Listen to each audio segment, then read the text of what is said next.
John Ortberg is a husband, a father, a writer, a pastor, and the founder of the spiritual formation ministry Become New. Along with Dallas Willard, Richard Foster, and the Renovari Group, John helped to popularize and make more accessible the ideas and concepts of spiritual formation to a broader evangelical and Protestant world. I was honored to get to sit down with John in his home office and talk about the impact that space has on his own devotional life and his creativity, what it's like for him to create in public versus in private, and his general experience of the practice of the presence of God. Quick side note is that we had our cameras rolling for about 10 minutes less than we had our audio rolling, so if you want to hear an extended version of the conversation, you can check out the audio-only version of the podcast below. Other than that, I hope that you enjoy this small window into John's life, and that it inspires you as much as it did me to craft my own space and my own life in such a way that it fosters deep connection and delight in God. Questions. And I would sometimes just write the single word help on an index card or a Post-it note and put it on my desk to remind myself the only purpose for doing this is to try to help people, to move them towards God. Now, because what I'm doing tends to happen a lot online, on the one hand, I miss not getting to see faces and bodies and hear laughter response. So that part of it, I enjoy when I get to go do live. It's an interesting thing how sensitive probably most folks who communicate are to just bodies and faces. Yeah. So even when we're talking, it's wonderful to be here with this little team because you guys have wonderful faces to talk to. And I don't know if you thought about this much, but when you're with even a tech crew and they're doing this and you look over, I'll find myself, oh, I must not be making any sense or saying something really good. They're fixing something right now. Yeah, exactly. Yeah, exactly. It's broken. This is no good. This is trash. Let's just stop. So I will miss not having that kind of presence and feedback. Yeah. On the other hand, when it's just me here in this room and after I've been thinking and mulling and musing and then I hit that little button and talking to that little camera, there's something kind of liberating about feeling like I can just be present with God and this idea, and I don't have to worry about what are their faces doing or what are their bodies doing. Yes. The moment I'm walking through the book of Philippians, and there's a wonderful commentary on it by the guy in that picture, Jerry Hawthorne.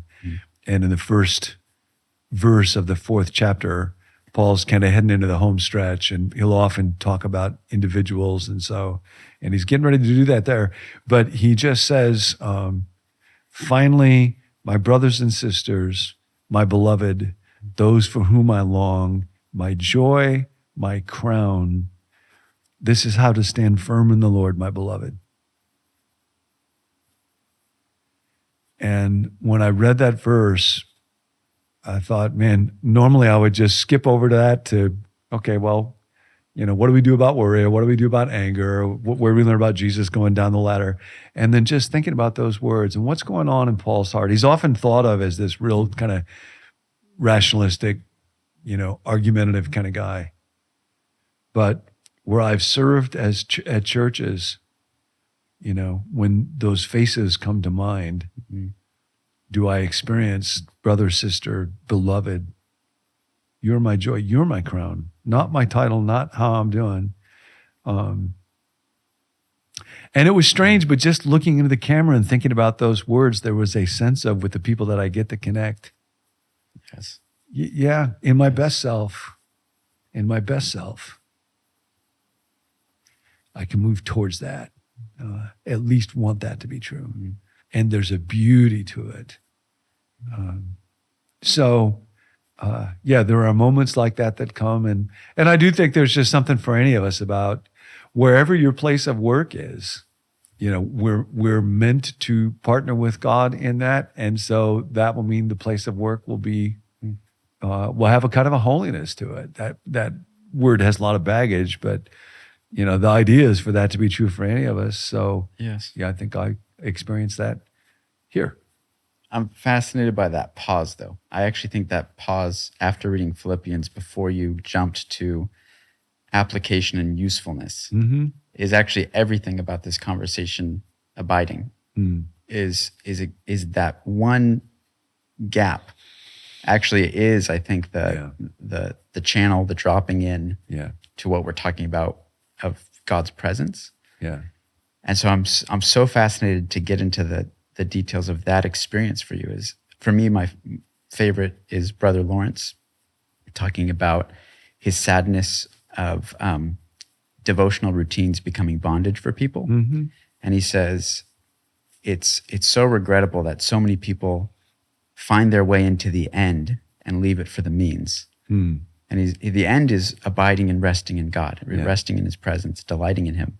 He says they make it into the end, and then they leave that to go back to their means of my devotional time and read the next verse. For me, that looks like, if I set out to read a certain amount of scripture and I sense that gap opening, Yes. I sense that invitation, but something in me wants to keep moving forward and reading more. Yeah. What I'm doing there, I think, is I'm leaving the end and going back to the means. So get into the details of that gap, because you've responded to that gap, obviously, I many will times. do that. The first thing I have to say is this conversation will make me sound way more holier than I actually am. And if my wife is listening to it, she will be throwing up in her mouth a little bit right now. We're talking about these moments. They're blips. We'll talk about the blips. Yep. Yeah. But yes, I think, part of what you're raising, David, is that when we talk about the presence of God, we're really talking about our experience. So it is very experiential and it's very experimental. And we need to approach it that way, and with a real kind of open, curious eagerness. And there will be things that block that for me. One of them is I will just be so aware of my failures, my inadequacy, things that I have done wrong or not done right as a dad, as a pastor, that there'll be a voice inside my mind that will say, don't you try to pretend like you really want to be experiencing God, because if that was true of you, you would have been a lot different in all these ways. Yeah. And, it's not even that voice is altogether wrong at all. It's just, it'll keep me from what I know God wants to offer people, not just me, but to people. So I have to be able to kind of set that voice aside and say, no, I don't think you're Jesus, whoever you are that are talking to me right now. Yeah. I don't think. And then to let go of my own need for any moment to look a particular way. Yesterday morning, I had found a talk by Dallas that was on, it was aimed at people who do ministry, quote unquote, church work kind of stuff like I do, and how to do it with the easy yoke. Yeah. And the freedom that comes when I recognize I'm just not meant to carry outcomes.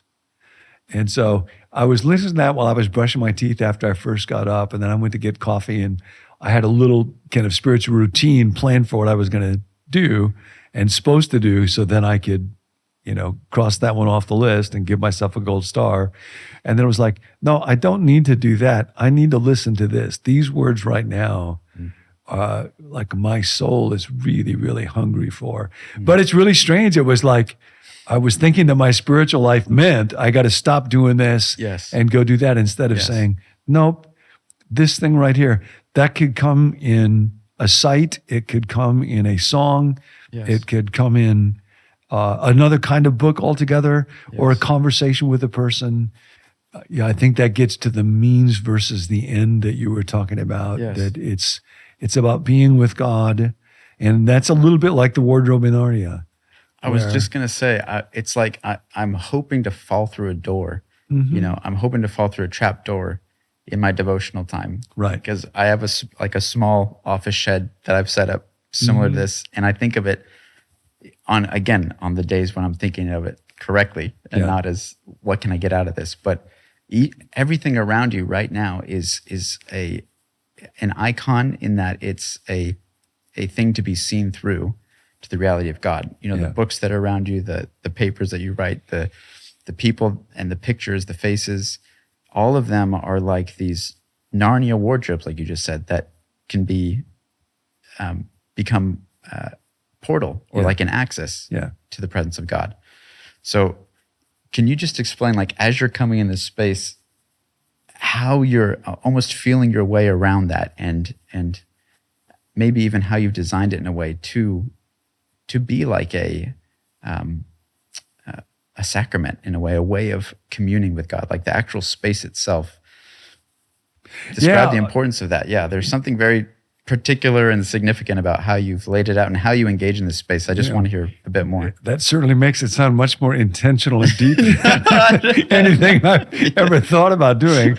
But I will pay myself the compliment of believing there's something to what you say.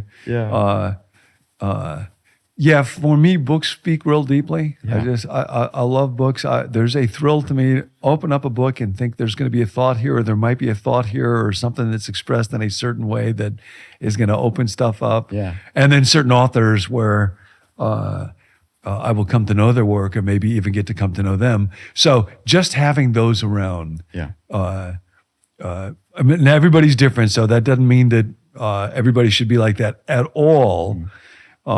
Sometimes those of us that love to read books can give ourselves too much credit for that. Much better to love people. And there's folks I know who are much better at loving people than I am.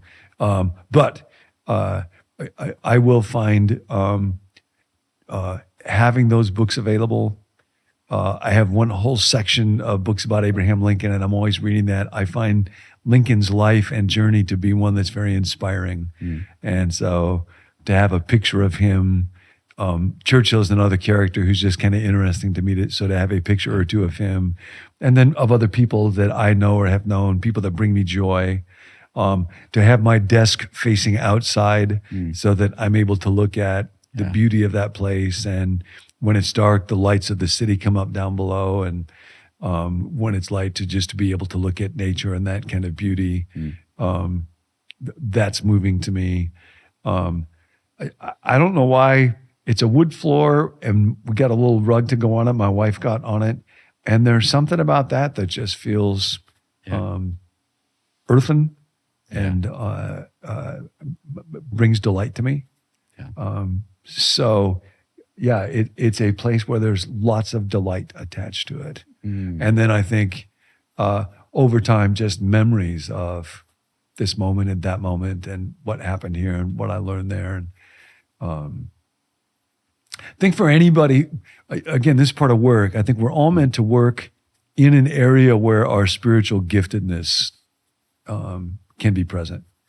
Dallas used to say one of the things that made his faith grow the most was the disproportionate impact of his words.